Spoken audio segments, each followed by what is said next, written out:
Hello, Michael. Welcome back. Hey Steve, how's it going? It's going good. How's your week been?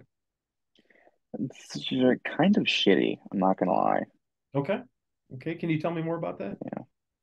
Yeah, so it's kind of gotten a little bit worse. I know last time we talked more so about my problem with cigarettes, but some other stuff came up which isn't very fun.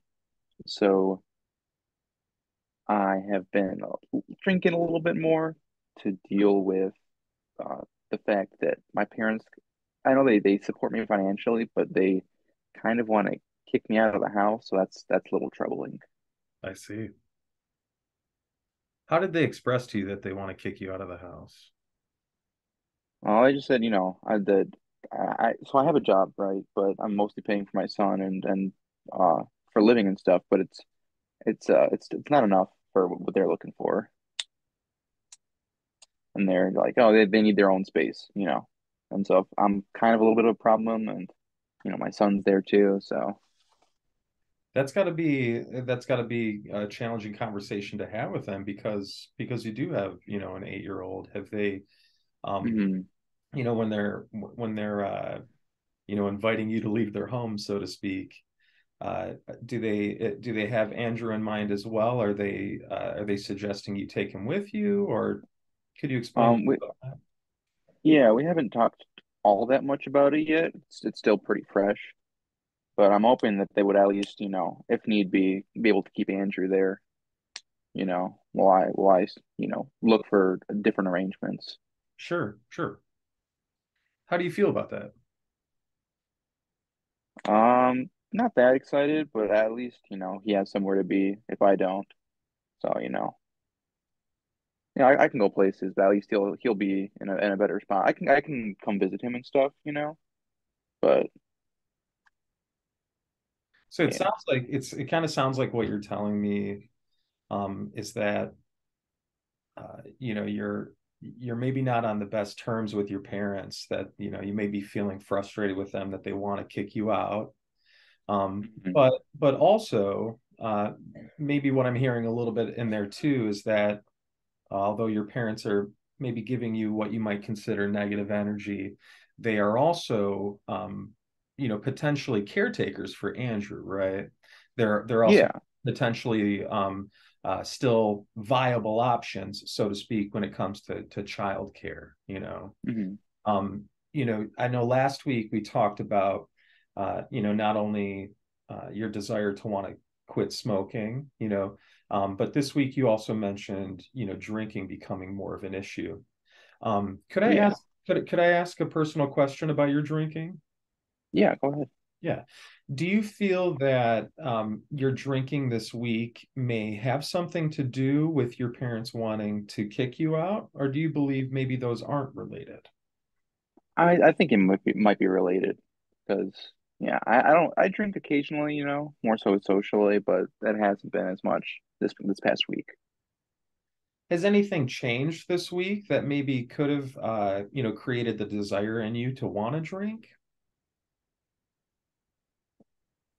I don't know. I mean, yeah, probably just having some troubles and stuff like that. So, you know, there's not too much other than work. I don't really have much else going on other than Andrew.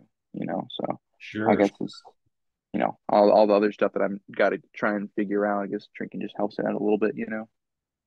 sure. Well, it helps. And when you say drinking helps, do you mean it helps fix solutions, or do you mean it helps sort of kind of put them on the back burner? Put them on the back burner for sure. Yeah. If alcohol was a solution for a lot of things. Sure, sure. Yeah. So, um, I think I hear what you're saying, though, is that, drinking might be something that you did this week to kind of cope with some of the anxiety surrounding living at home again with your parents and having your son there, and maybe the contentious nature of that relationship. Um, Mhm. is, is drinking, as well as smoking cigarettes, is that something that is drinking? I'm sorry, let me start the question over. Oh, Last please week, go ahead. last week you mentioned that you really wanted to kick smoking. and you gave me a few real world reasons why you wanted to quit. You mentioned your son Andrew, you mentioned the positive negative health aspects of smoking. Is that something shared with drinking with you? Do you also think drinking is a negative component of your life right now, or do you think you don't have a problem with that? I think it's been a problem. It has been a problem before. I think it's been a problem this past week. I think it could get worse, if I don't take care of it. Well, would you say then that drinking and smoking, maybe those are some goals, so long-term goals that you might want to accomplish, not drinking anymore, not smoking anymore? For sure. Yeah. Yeah. Um, Last week we really ran the distance because we did more than just kind of get to know each other. We actually identified some of your goals. And this week, Hmm. based on our conversation, I think we may have even identified another one. I just wanted to briefly go through that list with you, and maybe together we could, create an order of importance in terms of which of these issues maybe you want to tackle most aggressively first. Does that sound okay? Yeah, that sounds interesting.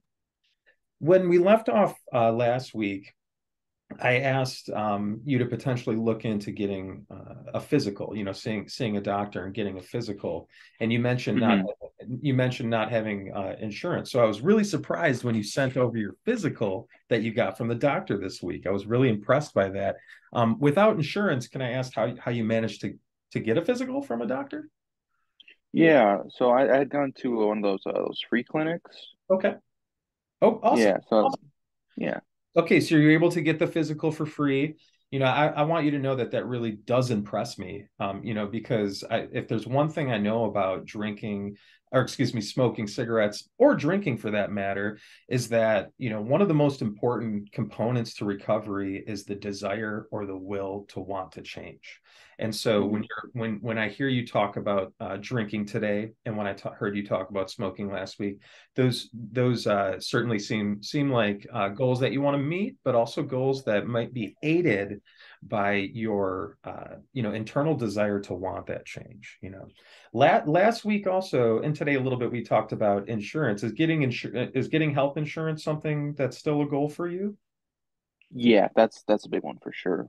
Sure. Because I Okay. know for sure I can, I do need health insurance and everything. But as far as my son goes, I could put him on my parents' insurance, Okay. which is useful. So, Oh, okay. Well, that's makes the problem maybe more manageable then, right? Because then, instead of having to fight the battle of finding insurance for you and your son, maybe you've just now identified your parents as good helpers, or a good strength in your life that could be a component to help with, getting insurance for Andrew. hmm.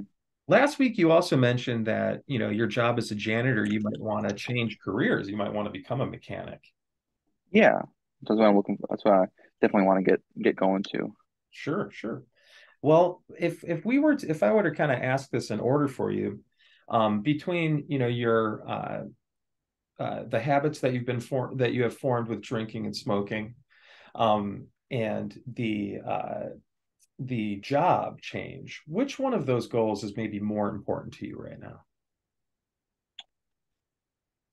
Um, Probably taking care of, the alcohol and smoking. That way I can, that way I'm able to focus on my work afterwards. I guess I'd, it would probably take a long time to do that. So I guess focusing on a job maybe. That way I can get the support and get the insurance that could help me recover. That's awesome. That's awesome. Okay. Okay. I think you kind of just spelled it all right out there, is that, you want to maybe tackle the addictive behaviors first, and then maybe consider that job switch. And then that will give you the financial ability anyway to get that insurance taken care of. Does that sound all right? Yeah, that sounds like a Yeah. good plan to me. Wonderful. On a scale of 1 to 10, how do you feel about your smoking today? Today, I guess since I've been focused on the drinking, I haven't been smoking as much. So I Could guess I would say maybe like 10 being how like I smoke more out of 10 or smoke less out of 10. More out of 10. So 10 being You woke up and started smoking, it didn't stop till you fell asleep, and zero being you didn't smoke at all. I guess I give it like a four, I think. That's wonderful. That's wonderful. Michael, it's really cool to hear you, give that issue a 4 this week. Last week it was of sort of the primary concern. So I want to give us a game plan here. But before I do that, I do because you're thinking about the future, you're forward thinking, you're talking about maybe changing jobs. Um, uh, your first goal, maybe taking care of drinking and smoking. There's a program that's called Smart Recovery. And I want you to do a little research about this program this week. So I'm going to send you an email that's going to give you a link to the website, but I want you to start reading about it. And the reason I want you Okay. and the reason I want you to investigate it is because the purpose of Smart Recovery is a self-management and recovery training tool that will it not only teaches self-empowerment and self-reliance, but it's gonna aid you by teaching you tools and techniques potentially that can help you down that path of quitting smoking and drinking, believe it or not. So unlike NA or AA, Smart Recovery, the program, is not specific to one type of problem, but it can actually help you identify tools that can help you with a multitude of problems. So to Okay. address our first goal, I want you to do a little bit of work on smart recovery. Your second goal of getting a new job, you talk about being a mechanic. And that's actually a wonderful thing because, especially since COVID, mechanics, I've been doing a little bit of research on your behalf this week, and I've found that most mechanics offer paid training. So this actually might be a Oh, great career change for you because you wouldn't have to take a pay hit during training. You'll actually get paid to train. So that sounds great. believe it or not, the workforce right now is hungry for mechanics. So that is something that I think together maybe we could collaborate and find, maybe find a new job for you. So in addition to Yeah, I'm excited for looking, that. awesome. In addition to looking through the smart recovery, I want to give you just a little bit of homework, and I just want you to create a list of 5 to 10 mechanic shops in your surrounding area that are close enough to you that wouldn't be impractical to grab a new job. Does that sound all right? Okay.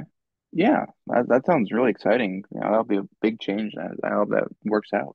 Wonderful. Before we end the session, I know we've gone a little long today, so thank you for that. Michael, we are going to see each other in 3 weeks. But before you leave, I do want to ask you just a quick question. Hmm. Let's say tonight you fell asleep, and during the night, a literal miracle happened, where during the night, all of your problems became solved, meaning you no longer desired to smoke, you no longer desired to drink, you suddenly had a job as a mechanic and as a health insurance. Now I want and you also had health insurance. Now I want you to imagine that you woke up the next morning and you didn't know that this miracle occurred. What do you think would be a clue or lead you to realize that a miracle had occurred? I don't know. If I wake up, uh, brush my teeth, get dressed, get out the door, and I guess as soon as I get out the door, I usually pull out my pack of cigarettes, light one, smoke one, and then get in the car and go to school or go to school to work. I guess I'd find it wouldn't have the urge, after getting outside the house. So school and work seems might be connected to your desire to want to smoke, or potentially this is a habit you've identified, every morning, my habit is that I want to smoke, right? I Hmm. want I want you to think more about the answer to that question this week, Michael, as you explore smart recovery and some jobs. Does that sound all right? Yeah, that'll might give some insight that I haven't thought Yeah. about. Wonderful. Do you have any questions for me today or anything else that you wanted to discuss? No, not at the moment. I guess 3 weeks. If I have anything, I'll let you know. Thank you so much, Michael, for spending your Yeah. time with me today. It's been wonderful, and we'll see you in a few weeks. Thank you so much. Have a good one. Yep.